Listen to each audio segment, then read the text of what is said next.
Once more, good evening. Now, today's video, we are going to shift gears. We are moving into poetry. Oh yes, poetry. And the poem we are going to get into today is Chaucer's The General Prologue and the Merchant's Prologue and Tale. Oh yes. Now, Chaucer is my favorite British poet. Oh yes. And there's a reason why he is often described as the father of English literature. Oh yes. Chaucer's The General Prologue is one of the most intriguing and moving poems I have ever read. Oh yes. I love it. It is so superbly written. It is so smooth, well calculated. Every piece of it just fits together like a perfect puzzle. I mean, I wonder why. I wonder where Chaucer got such ingenuity to come out with that. There's just so much that he had to say in the General Prologue and the Merchant's Prologue and Tale. But then here was the kick. Most candidates often shy away from Chaucer's The General Prologue because they usually are not able to identify the various components of that poem and how it all fits together. So we will observe that their challenge is not at the level of the portraits of the 29 pilgrims or the Merchant's Prologue and Tale. Rather, their inability to see how it has been structured. Now, that is where everything goes down today. So, let us see what Chaucer's The General Prologue and the Merchant's Tale is all about. Now, I will try to put it as simple as possible. Now, the poem, just bear in mind that the poem has two parts. When we talk about the General Prologue, what does it mean? Prologue means introduction. Prologue means introduction. And you'll be asking yourself, then what is he introducing? If prologue means introduction, and Chaucer names the first part of it the General Prologue, then we are talking about the general introduction of these 29 pilgrims. That makes up the first part of it, the General Prologue. And the second part of it is a focus on a story told by one of the pilgrims who is a merchant. Now we are talking about the Merchant's Tale. Now a tale means a story. And this is how it flows. Now, the point is about these 29 fellows. They are folks, everyday British folks. They decided to go for a holy journey. We call a holy journey a pilgrimage. And anyone who undertakes a holy journey is a pilgrim. So these fellows have, okay, let's go for a pilgrimage. And they decide to congregate in Southwark, London, in a resort center, a very, very popular and one of the best resort centers in London, in a particular district called Southwark. Take note of settings. So they decide to meet up there and then they ride as a group. Now, where are they going to for this pilgrimage? They are going to a shrine. Shrine is what we call in local parlance a grave. They are going to a shrine of a guy called Thomas R. Becket.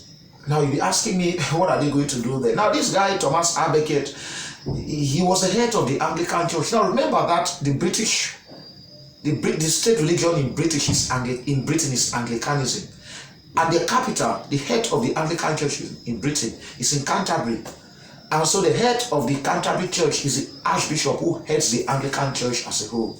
Now in the 11th century, this fellow was Thomas R. Becket. Well, we don't want to go into all the polemics of history. We'll come back to that. But then what we do know is that this guy was killed in his cathedral by the king's men at the time. In fact, he was stabbed. I mean, like murdered. He was taken out. He was assassinated in his own cathedral. And when that happened, the British people felt very bad that the head of their church would be killed in the church itself, in the cathedral itself. So they decided to bury him and build a shrine in such a way that they would come there every year praying for him to intercede on their behalf. Now, Chaucer calls him the blissful saint. Blissful means happy. So they would call on this fellow, Thomas R. Becket, to intercede on their behalf. Now, Chaucer decides to use it as a motif for his poem. Therefore, our 29 pilgrims are en route to Thomas R. Becket's shrine, the blissful martyr. And while they set out, these guys know that traveling on horseback will take quite a long time for them to get to their destination. So they decide that they should engage in a storytelling session where everyone tells two stories on their way and two stories back. And anyone who tells the best story, of course, will be given a free meal when they get back to the Tabat Inn. And that free meal will be paid for by everyone. And so they finally agreed on that. And so Chaucer decides to narrate the tales told by each and every one of these pilgrims. But it's unfortunate that Chaucer didn't complete all the tales before he passed on. But then that's not our business for today. Let's leave that for another time. So Chaucer focuses on all these tales, but then the examiner wants you to study just the merchant's tale. You can't study all the tales. So we are going to study just the merchant's tale, the story this merchant tells, why they are on their way to Canterbury. Now that is why we have Geoffrey Chaucer's general prologue, that is the general introduction to all 29 pilgrims. And then we then go to the introduction, that's a prologue now to the merchant and his tale. So it reads the general prologue and the prologue to the merchant's tale.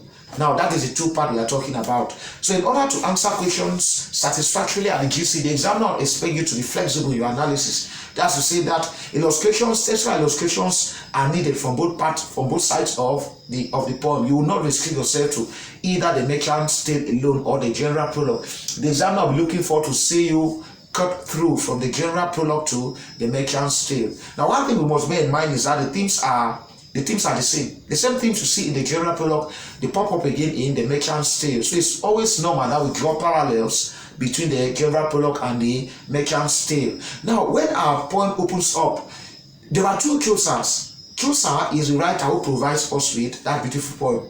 But inside the narrative, there's another Chaucer again. So we talk about Chaucer the writer and Chaucer the pilgrim. So they'll see another Chaucer.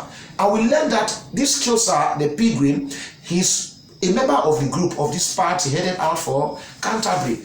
And he came first and sat inside this same inn. And while the others, the 29 individuals, were coming in, he began to narrate. He began to tell us what he sees, how they dress, their jobs, what they look like, and their personal habits. Chaucer will recount all this to us. It therefore means that we, the audiences, can only gain access to all this information through Chaucer's lenses. Chaucer the pilgrim, who sits at the back of the hall as they come in. So the order in which they come in is the order in which he lays them out in the text, beginning with the knight, a man of war, a medieval soldier of war. After him, we then look at his son, the squire, a young man, an apprentice to become a knight himself.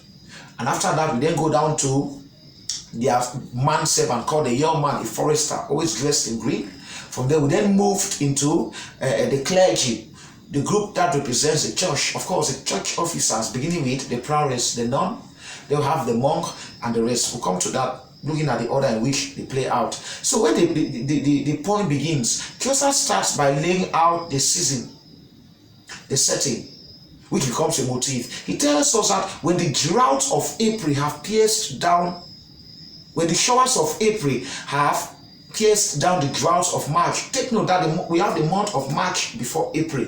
And showers is a metaphor for rain.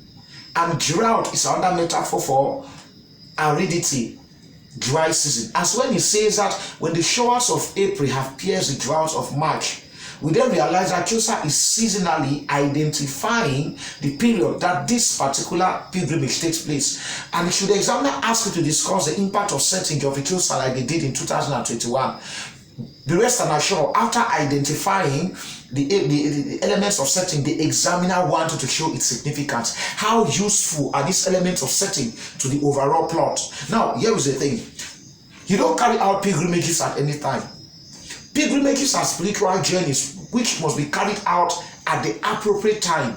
Now, when we talk about spiritual journey, people engage in spiritual journey to rejuvenate their spiritual life, to breathe life into their spiritual life. And so the best time that spirituality can be intensified and rejuvenated is in the month of May and April. Why? Because that is the same time that we see rebirth at the level of nature. So human beings will long to extend that rebirth to their spiritual lives. Because Chaucer informs us that the young son, the ram, has gone half its course. And when these droughts have pierced, when these showers have pierced the droughts of March, providing life-giving moisture, meaning water to the ground, the earth, flowers blossom, vegetations are lush and green. Then birds will come out, twerking. when birds come out twerking, it therefore means that nature celebrates rebirth. And so human beings in all parts of England, folks in all parts of England, they also long to extend this rebirth to their spiritual lives. Hence, a pilgrimage. If you love this video, hit subscribe button.